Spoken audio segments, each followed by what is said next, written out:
kuliner, kerajinan tangan, aksesoris dan fashion, periklanan serta games merupakan kegiatan ekonomi kreatif yang sedang booming akhir-akhir ini. Pemuda masa kini yang mudah menjangkau segala informasi melalui internet memiliki peluang yang besar untuk terlibat dalam ekonomi kreatif bangsa. Saat ini, sektor ekonomi kreatif menjadi semakin penting dan semakin besar sumbangsihnya terhadap perekonomian nasional.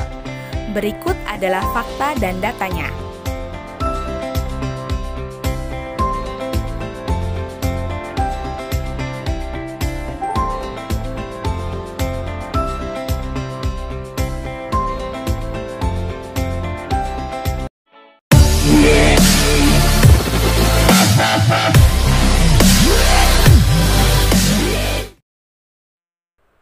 Selamat pagi, Assalamualaikum warahmatullahi wabarakatuh.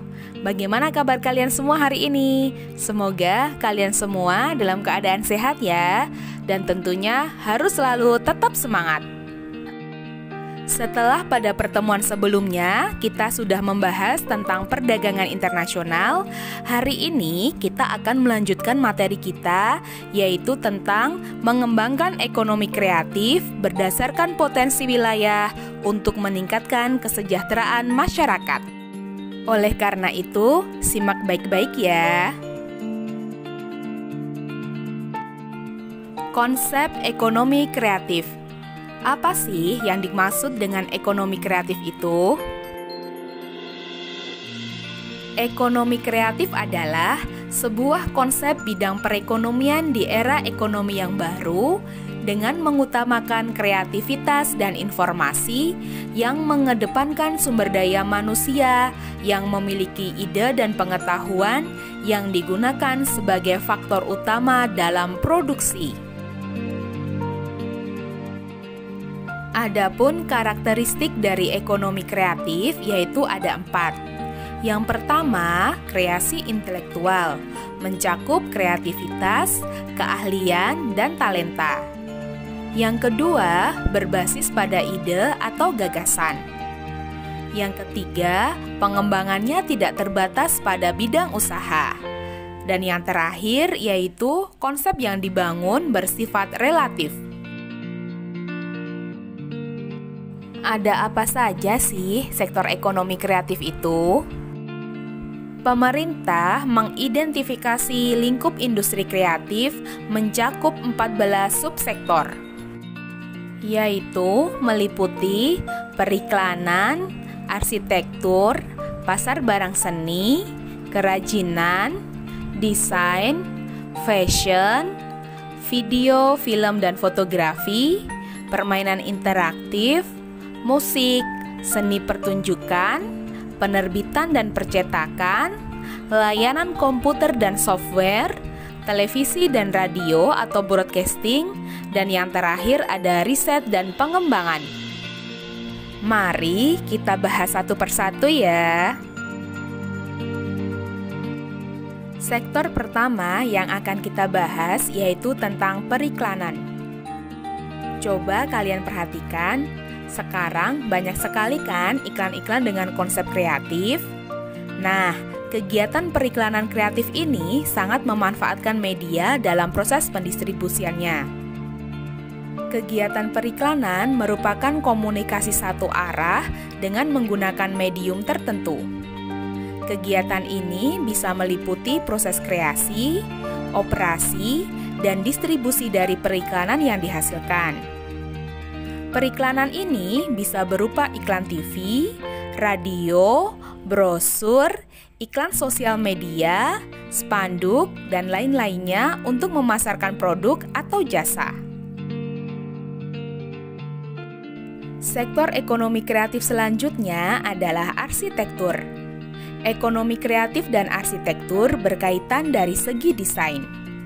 Desain interior sudah mulai berkembang pesat loh.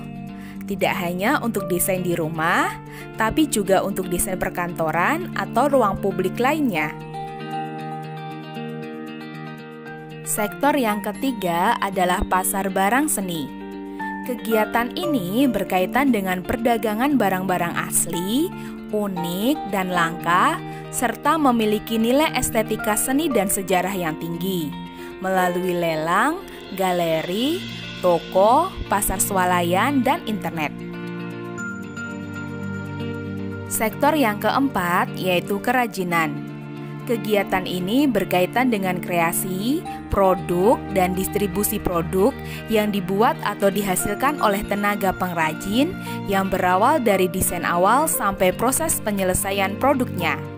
Adapun contohnya seperti barang kerajinan yang terbuat dari batu berharga, serat alam atau buatan, kulit, rotan, logam, dan yang lainnya. Sektor selanjutnya yaitu desain. Kreativitas ini berkaitan dengan kreasi desain grafis, desain interior, desain produk, desain industri, konsultasi identitas perusahaan, dan jasa riset pemasaran serta produksi kemasan dan jasa pengepakan. Sektor selanjutnya yaitu fashion. Kegiatan ini berkaitan dengan kreasi desain, produksi barang, konsultasi lini produk, dan juga distribusi.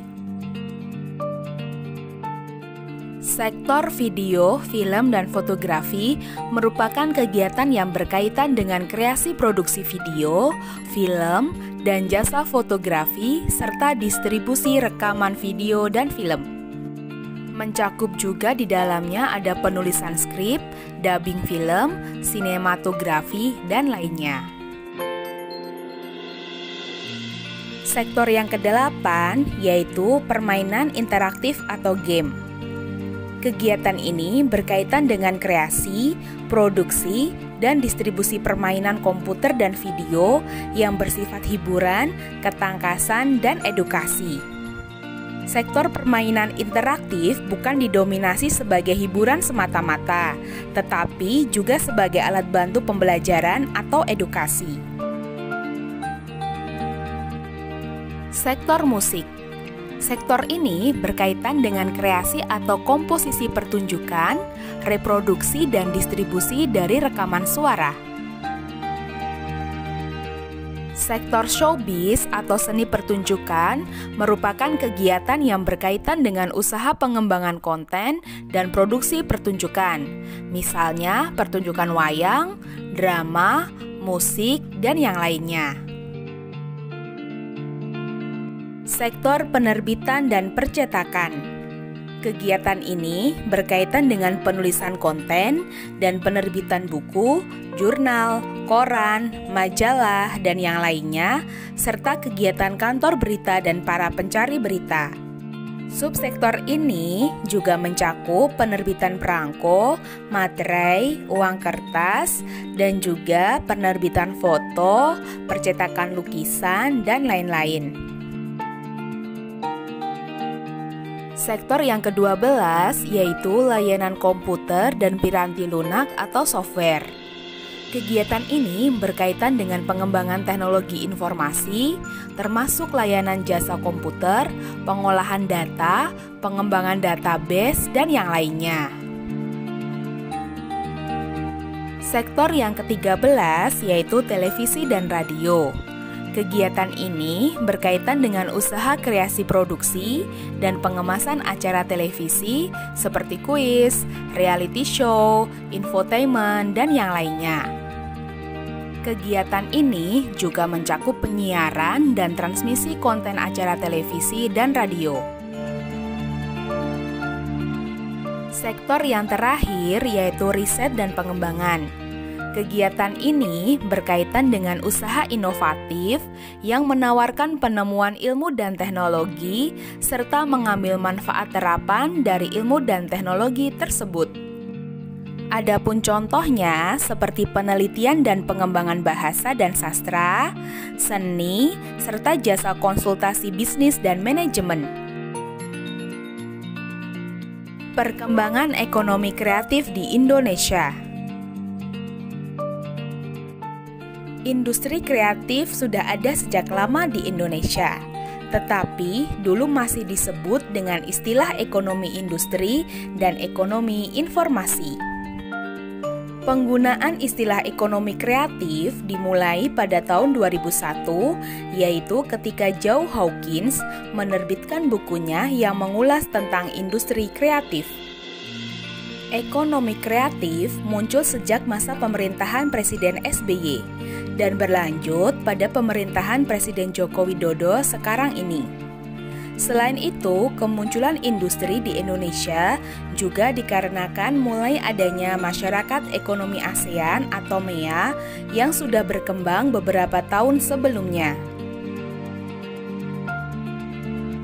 Berikut adalah kegiatan kreatif yang secara rutin diselenggarakan di daerah di Indonesia.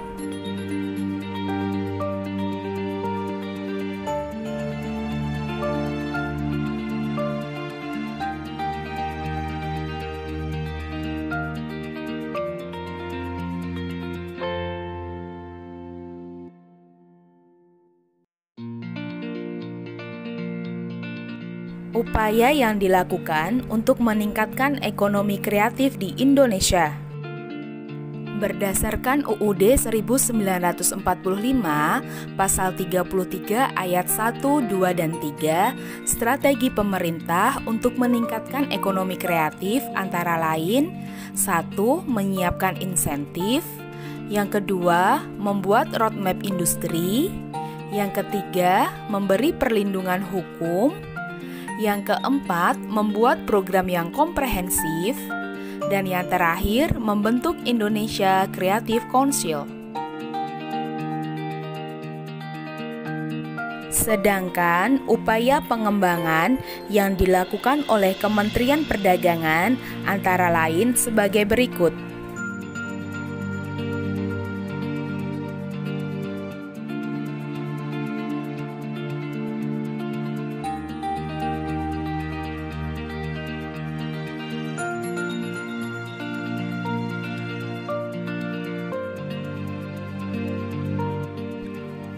Oke anak-anak, itu tadi materi kita pada pertemuan kali ini.